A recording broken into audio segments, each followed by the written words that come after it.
யார் வந்தாலும் யார் போனாலும் எனக்கு கவலை இல்லை. எனக்கு தேவை நாற்காலியை தாங்கி பிடிக்கிற கூட்டணிகள் இல்லை. நாட்டை தாங்கி பிடிக்கிற மக்கள் ஆதரவு. அதை வச்சுதான் தனியாவே ஜெயிப்பேன். விசிகாவை கழட்டிவிட விஜய் திட்டமா? அனைவருக்கும் வணக்கம். தமிழக அரசியலில் இப்போ ஒரு பெரிய பரபரப்பு ஓடிட்டு இருக்கு. முதல்வர் விஜய் தன்னோட ஆட்சியில் கூட்டணி விவகாரத்தில் ரொம்ப ஸ்ட்ரிக்டாக இருக்கணும்னு முடிவு பண்ணிட்டாராம். குறிப்பாக விடுதலை சிறுத்தைகள் கட்சியோட தலைவர் திருமாவளவன் கூட்டணியில் இருந்துக்கிட்டே திமுகவுக்கு ஆதரவாக பேசுகிறது விஜய்க்கு சுத்தமாக பிடிக்கலையாம். ஆட்சியில் பங்கெடுத்துக்கிட்டு மனசு மட்டும் வேறு பக்கம் இருந்தால் எப்படிங்க? விஜயோட கேள்வியாக இருக்கிறது.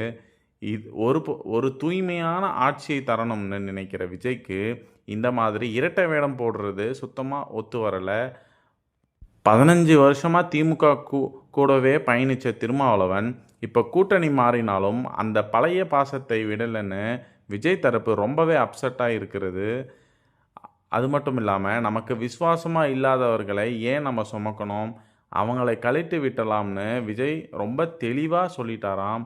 திரும்ப போன கூடவே இடதுசாரிகள் வெளியேற்ற தயாராக இருக்காங்க.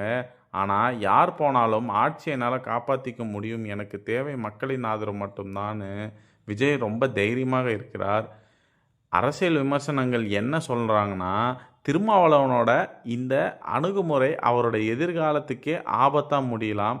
ஏன்னா திமுகவோட செல்வாக்கு குறையிற இந்த சூழலில் அவங்க கூடவே இருக்கிறது திருமாவுக்கு பெரிய வீழ்ச்சியை தரும். ஏற்கனவே விசிகாவோட வாக்குகளில் ஒரு பெரிய பகுதி விஜய்க்கு மாறிடுச்சாம். இப்படி இருக்கும்போது திமுகவுக்கு விசுவாசமாக இருந்த அந்த தேர்தலில் விசிகா படுதோல்வியை சந்திக்கும்னு எல்லாரும் எச்சரிக்காங்க.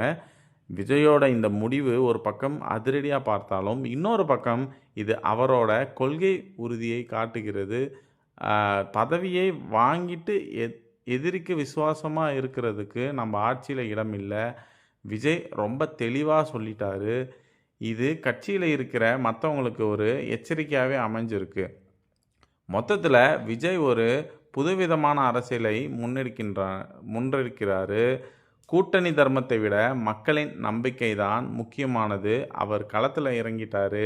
திருமாவளவன் மற்றும் இடதுசாரிகள் வெளியேறுவது ஆட்சியில் பெரிய தாக்கத்தை ஏற்படுத்துமா, இல்லை விஜய் தன்னோட தனித்துவமான பாதையில் பயணிக்கும் போதென்று பொறுத்திருந்து தான் பார்ப்போம்.